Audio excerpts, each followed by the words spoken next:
En la ría de Etel, a lo largo de la costa de Morbihan, se alza un islote al que se puede llegar a pie por una delgada franja de tierra que parece más un sueño que una obra humana.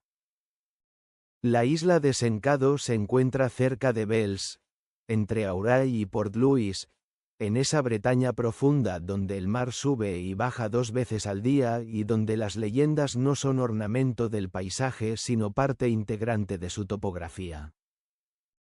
Aquí, en este retazo de tierra rodeado de aguas mareales, un ermitaño galés se estableció hacia el año 525 o 530 de nuestra era, y su nombre, Cado, Cadoc, Cadocus, en las variantes bretona y galesa Catuod o Catoc, quedó grabado en la memoria local con una tenacidad que los siglos no han desgastado.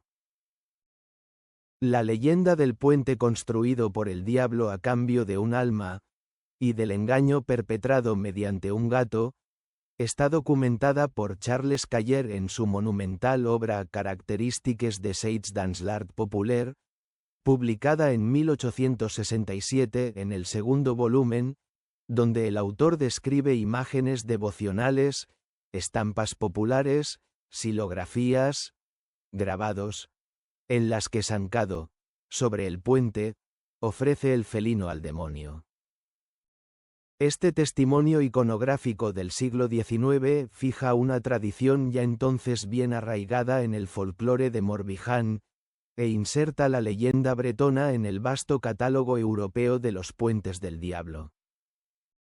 Sancado, ermitaño, fundador, taumaturgo.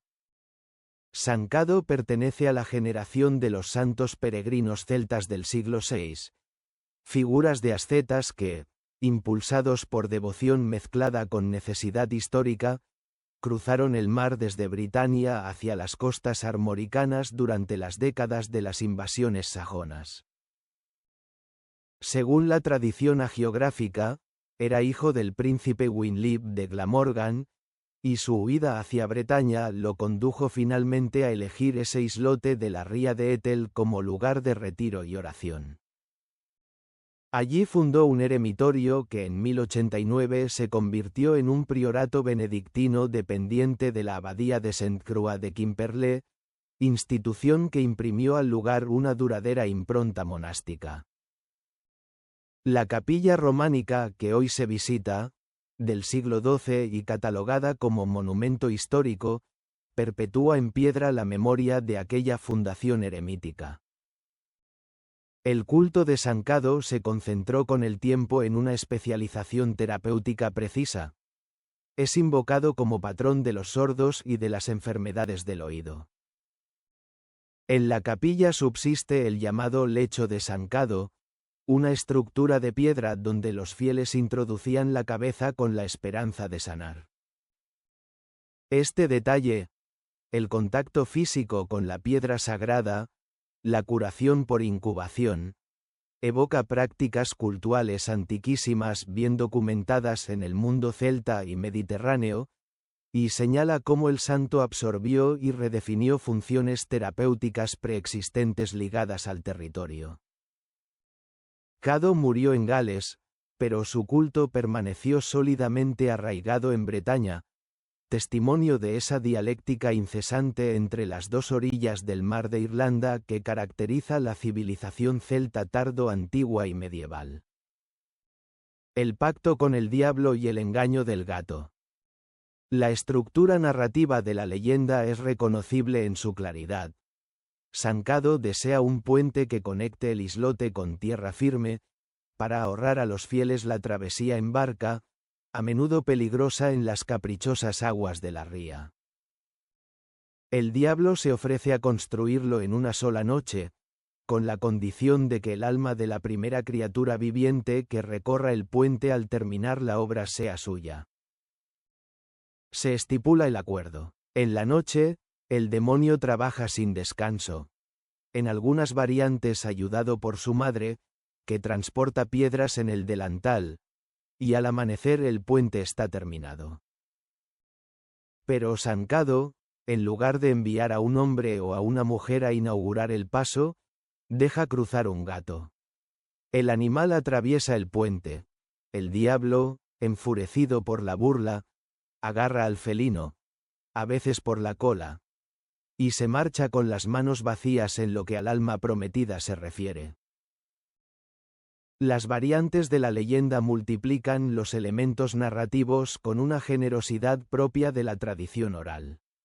En algunas versiones, el demonio furioso intenta destruir el puente arrojando piedras.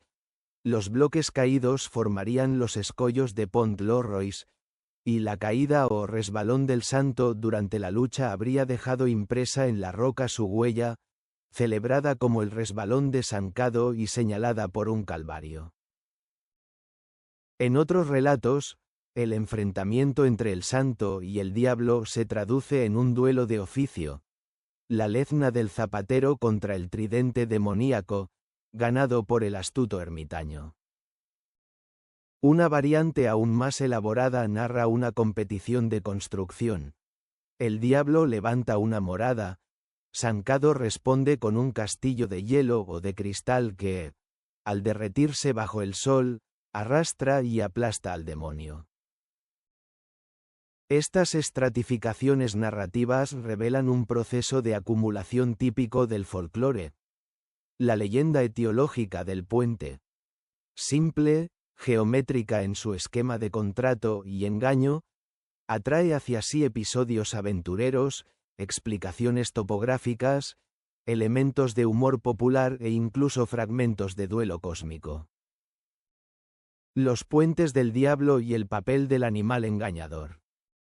La leyenda de Sencado pertenece a un tipo narrativo bien definido en la clasificación del folclore europeo, comúnmente conocido como Puente del Diablo. El motivo está difundido por toda Europa occidental y central, desde Britania hasta Escandinavia, desde la península ibérica hasta los Alpes, y su estructura es prácticamente invariable. El diablo construye una obra grandiosa. Un puente, un molino, una iglesia. A cambio del primer alma que la utilice, el hombre de iglesia o el campesino astuto lo burla enviando un animal en lugar de un ser humano.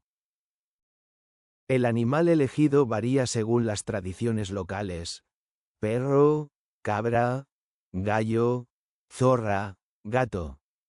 En cada caso, el animal funciona como sustituto del alma humana. Un reemplazante que satisface la letra del pacto sin respetar su espíritu. El gato de la leyenda bretona lleva consigo una peculiaridad narrativa que merece atención.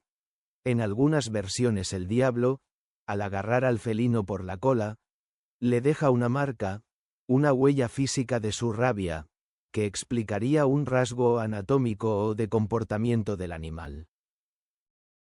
Este elemento etiológico, la explicación de una característica del gato a través del contacto con lo demoníaco, se inserta en una tradición riquísima de relatos sobre el porqué de las cosas que tienen por objeto a los felinos domésticos. El gato, animal liminal por excelencia, nocturno, asociado a la magia y a la ambigüedad moral en numerosas culturas europeas, se presta naturalmente al papel de intermediario entre lo sagrado y lo diabólico.